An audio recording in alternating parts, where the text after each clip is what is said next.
हमने रिंग्स के ऊपर थ्योरम्स पढ़ ली थी सारी। अब है हमारे उस रिंग्स के बेसिस के एग्जाम्पल। उसके बाद रिंग का टॉपिक खत्म हो जाएगा। उसके बाद हम सब रिंग पढ़ेंगे यानी उपवलय, जो कि थर्ड यूनिट का ही पोर्शन होगा। तो देखिए एग्जाम्पल नंबर फर्स्ट क्या कह रहा है, सिद्ध करो कि समुच्चय R जिसमें एलिमेंट दिए हैं 0 1 2 3 4 योग मोडुलो +5 और गुणन मोडुलो .5 के लिए एक क्रम विनिमय वलय है। क्या यह पूर्णांक के प्रांत हैं? देखिए हमें R दिया हुआ है यहाँ पे, जिसमें 0 1 2 3 4 5 एलिमेंट है। दो ही में संक्रिया दी हुई है योग और गुणन, जो कि कैसी दी हुई है, मोडुलो 5 के साथ दी हुई है। हमें प्रूफ करना है कि ये R क्या है, एक क्रम विनिमय वलय है। क्रम विनिमय वलय आपको पता ही है कि गुणन संक्रिया के सापेक्ष क्रम विनिमय होना चाहिए और साथ ही एक वलय भी होना चाहिए। तो पहले वलय की प्रॉपर्टी प्रूफ होगी, उसके बाद क्रम विनिमय वलय। और साथ में हमें प्रूफ करना है कि क्या यह एक पूर्णांक के प्रांत है। पूर्णांक के प्रांत चलो हम इसका बाद में डिस्कस करेंगे, पहले इसे क्रम विनिमय वलय प्रूफ करते हैं। देखिए ये मैंने मोडुलो +5 के सापेक्ष संक्रिया बना दी, योग के सापेक्ष, और ये गुणन के सापेक्ष। आपको संक्रिया सारणी तो बनानी आती है मोडुलो के सापेक्ष, मैं आपको पहले बता चुकी हूँ। यहाँ मोडुलो +5 है, जो भी योग 5 से ज्यादा आएगा उसमें से 5 सब्ट्रैक्ट कर देंगे, और यहाँ 5 से ज्यादा आने पर गुणन, 5 से डिवाइड करने पर जो शेषफल बचता है वो आएगा। अब देखिए इस सारणी से देखिए, जो सारणी 1 है योग संक्रिया के सापेक्ष, ये क्या है, एक क्रम विनिमय ग्रुप है जिसका तत्समक अवयव क्या है, 0 है। आप लोग पहले भी प्रूफ कर चुके हो ग्रुप में, उसी प्रॉपर्टी से प्रूफ हो जाएगी। ये क्रम विनिमय ग्रुप है क्योंकि प्रत्येक सारणी स्तंभ के प्रत्येक पंक्ति के संगत स्तंभ भी है, वही एलिमेंट है जो उसमें स्तंभ में है। क्लियर है ये चीज? तो ये कैसा ग्रुप है, क्रम विनिमय ग्रुप है जिसका तत्समक अवयव क्या है, 0 है। तत्समक अवयव 0 है और प्रतिलोम अवयव क्या है, 1 2 3 4 के 4 3 2 1। मैं 0 को काउंट नहीं कर रही हूँ। क्लियर है? इसी तरीके से ये जो मेरी सारणी 2 है, ये भी कैसा ग्रुप है, क्रम विनिमय ग्रुप है जिसका तत्समक अवयव क्या है, 1 है, और प्रतिलोम अवयव 1 2 3 4 के प्रतिलोम अवयव क्या है, 1 3 2 4।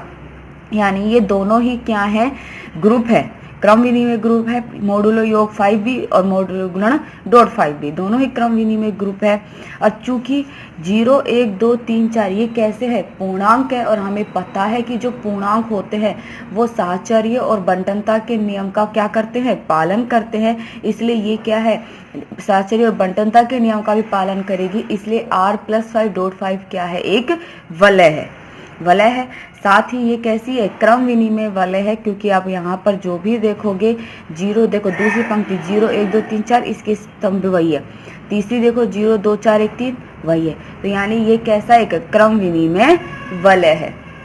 क्लियर है? क्रम विनिमय वलय तो ये प्रूफ हो चुकी है। अब पूर्णांक के प्रांत प्रूफ करना है। पूर्णांक के प्रांत प्रूफ करने के लिए क्या होना चाहिए, क्रम विनिमय वलय होनी चाहिए, जो कि ये है, क्रम विनिमय वलय है। दूसरा तत्समकी वलय होना चाहिए, तो इसका गुणन संक्रिया के सापेक्ष तत्समक अवयव उपस्थित है, 1 है। तीसरा शून्य भाजक रहित होना चाहिए। तो अब हमें इसको सिर्फ क्या प्रूफ करना है, शून्य भाजक रहित प्रूफ करना है। अगर ये शून्य भाजक रहित है तो हम कह देंगे कि ये क्या है, एक पूर्णांक के प्रांत है। तो देखिए सारणी 2 से स्पष्ट है कि प्रत्येक A B belongs to R के लिए A.5 भी किसके बराबर होगा, 0 के बराबर होगा ना। यानी ए बी किससे डिवाइड होगा, 5 से। या तो A 5 से डिवाइड होगा या फिर B 5 से डिवाइड होगा। अब A और B में से कोई एक वैल्यू प्रॉपर 5 से डिवाइड होगी तो शेषफल क्या बचेगा, 0। यानी या तो A बराबर 0 या फिर B बराबर 0।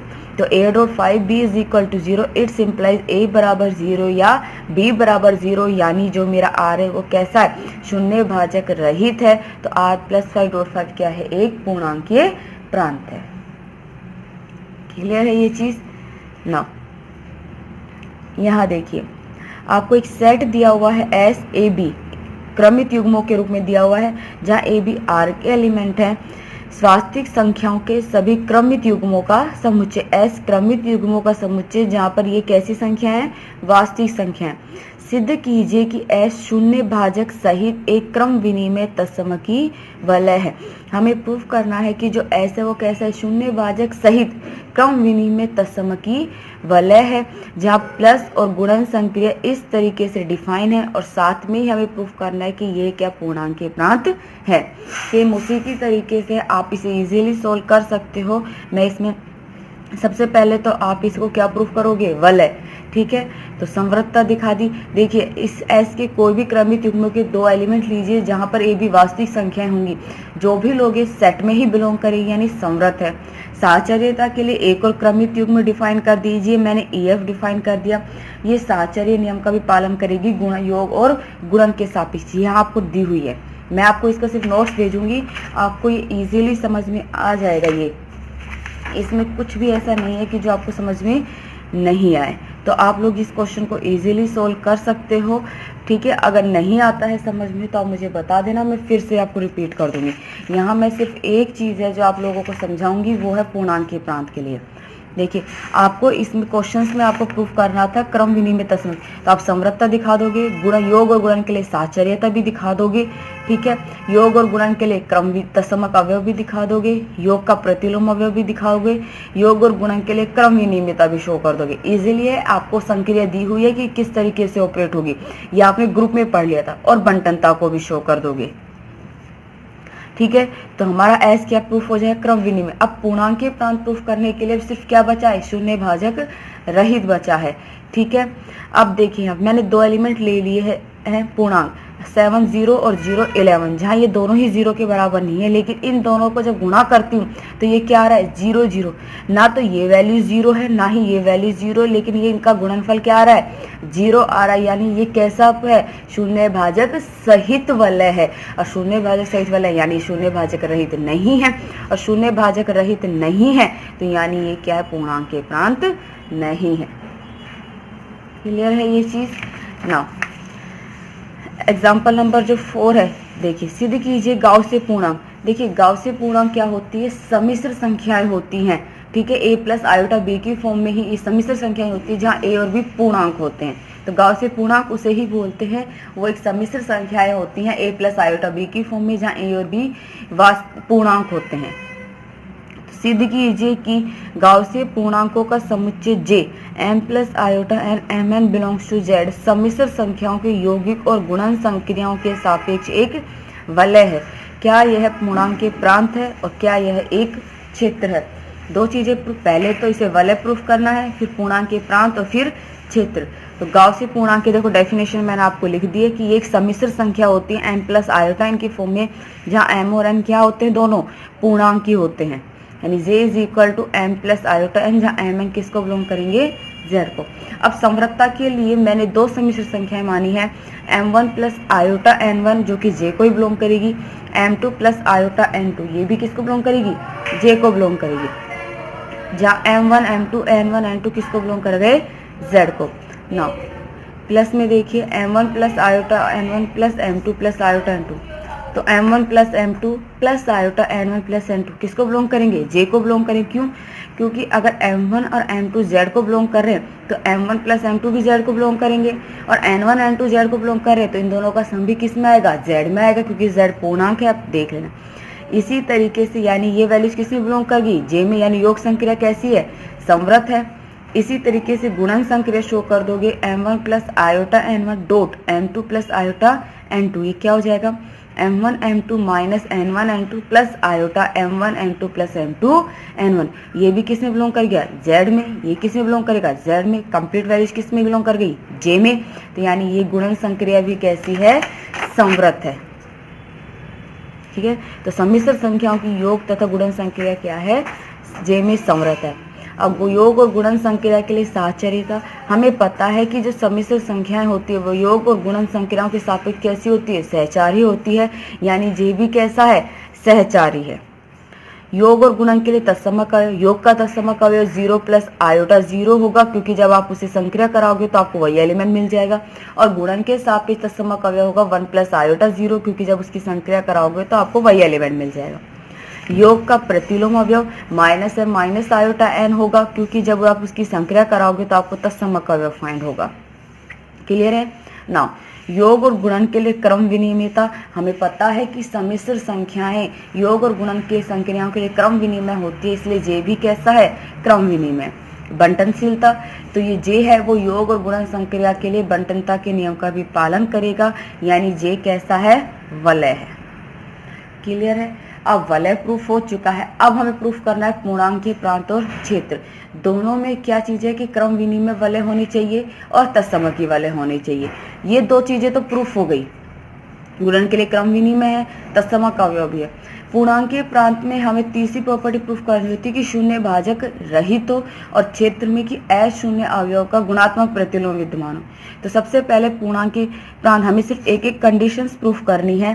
तो देखिए हमें ये तो पता है कि दो जो भी कोई समिश्र संख्याएं होंगी, जैसे मैंने एक ले ली a प्लस में आयोटा भी और दूसरी ले ली m प्लस आयोटा n, ये दोनों ही जीरो नहीं है।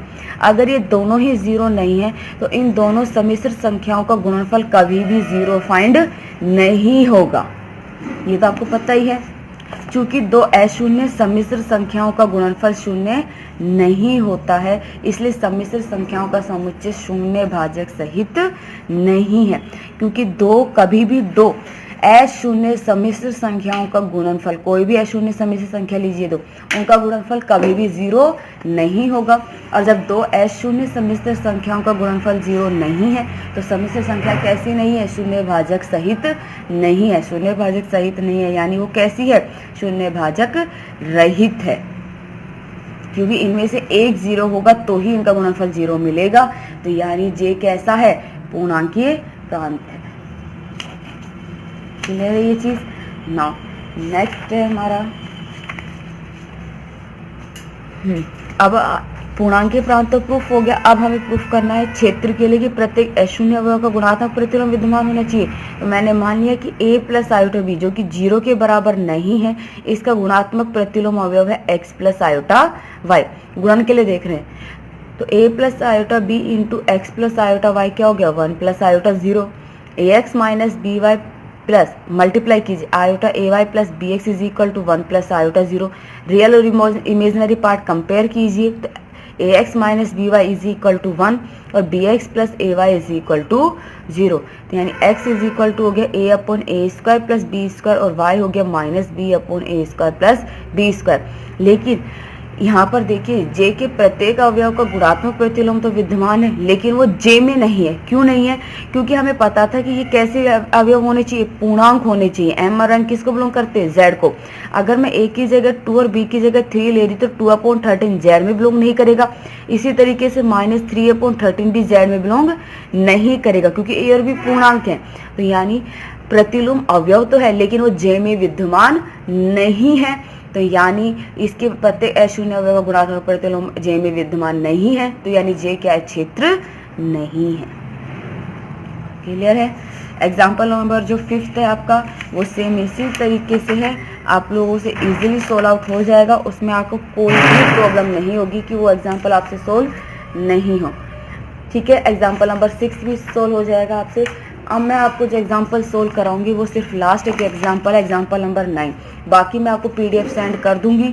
अगर समझ में नहीं आता है कोई एग्जाम्पल तो आप मुझे बता देना, मैं समझा दूंगी।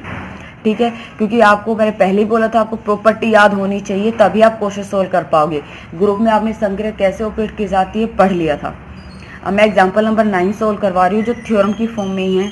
देखिए उस वलय के लिए जिसमें प्रत्येक a बिलोंग्स टू r के लिए a square is equal to a सही है। हमें एक वलय दी हुई है और a उस वलय r का एलिमेंट है। कंडीशन दी है कि a square is equal to a क्या है? ट्रू है। तो हमें प्रूफ करना है फर्स्ट कंडीशन कि a plus a is equal to 0 होगा for all a belongs to r के लिए।